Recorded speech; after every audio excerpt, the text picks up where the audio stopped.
Everyone. Thanks for joining in. In today's video, I have this U.S. General padlock here. Got this from Harbor Freight down the street. Just wanted to see what this one was all about. It's actually surprisingly difficult to pick. I'm gonna open this up in a little while and show you what's in here. But anyway, I'm gonna get this picked for you today using a 50 thou Topakiwe tension tool. That's about 1.3 millimeters, and then this kind of a deeper rounded hook here. This one's in 25 thou or about 0.6 millimeters. So anyway, let's get picking here. I'm gonna use Topakiwe tension and a decent amount of tension because of how strong the spring is in the back. So anyway, let's see if I can get this picked for you on camera.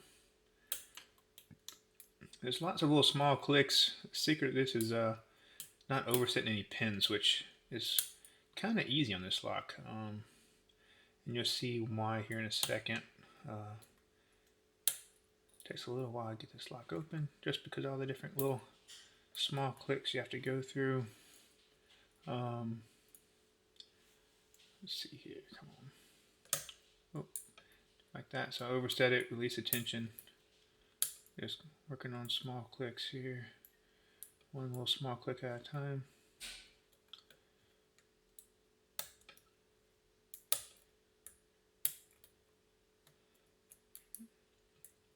And on this one, if you feel anything start to move, that's all it is. So you need to set that pin. It can be a little tricky, but anyway, after lots of little small clicks, I did get this lock open. Let's go ahead and get this taken apart for you. And I'm going to zoom out a little bit.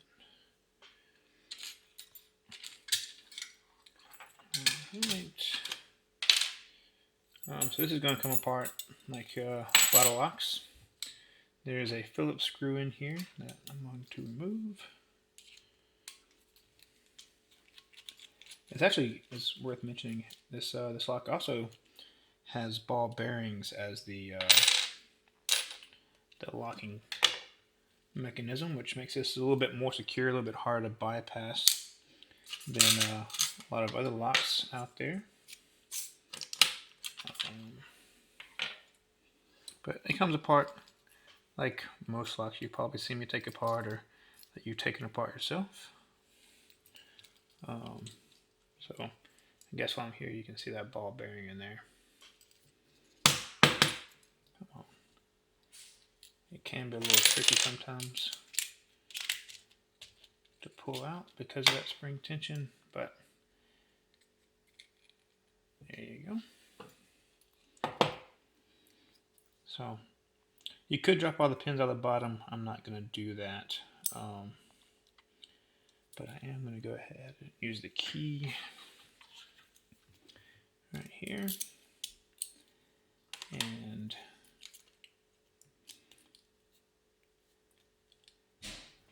actually I'm going to try to use a shim. I took this apart the other day, but I can't remember how I did it.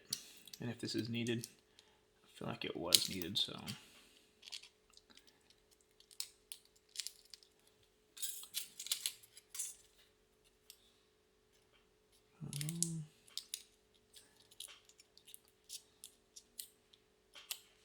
Oh, I remember what the secret was. There's a pin in there that I need to depress. I think that's right.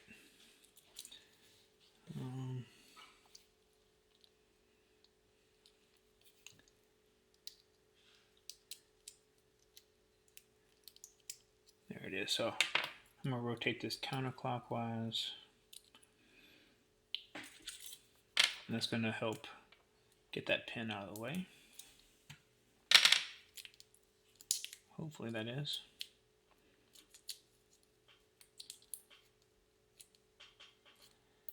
Come on. Actually, I'm going to depress this and insert my shim first before I do the key. I think that's what I did the other day. Yeah. So now that shim is blocking, you'll see this pin here in a second.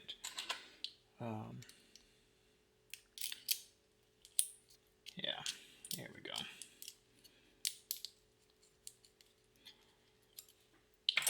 If I don't do that, you'll have quite the mess taking this lock apart, because everything wants to fall into these little grooves right here.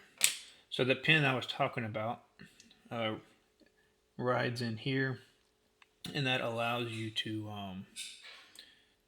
not accidentally pull the core out or overturn the lock. You see this in a few different locks, but for this one, since I had already taken it apart, I knew that. But otherwise, that might have been quite an issue. Something else that I'm going to talk about here, put the key back in, is how loose the tolerances are, which is one of the things that makes this lock so difficult to pick.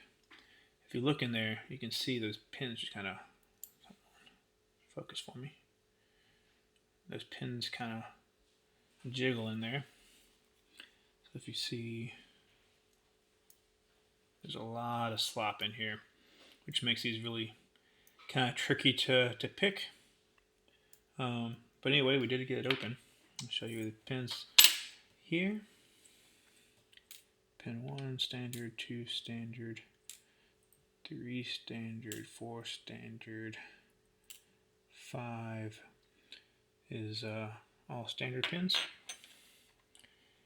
And then we'll go ahead, pull the shim out.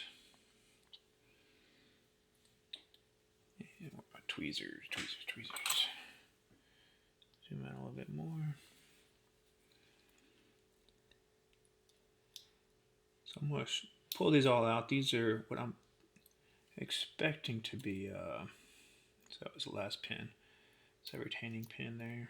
I think these are all mushroom, or not mushrooms, supposed to be spool pins, but because of how loose the tolerances are, they don't really act like spool pins. But I'm going to show you a close-up of one here in a second. Just get them all out of here.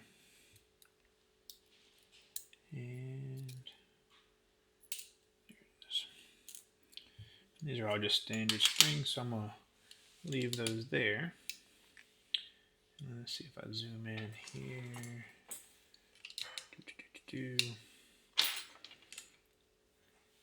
You can kind of see it here.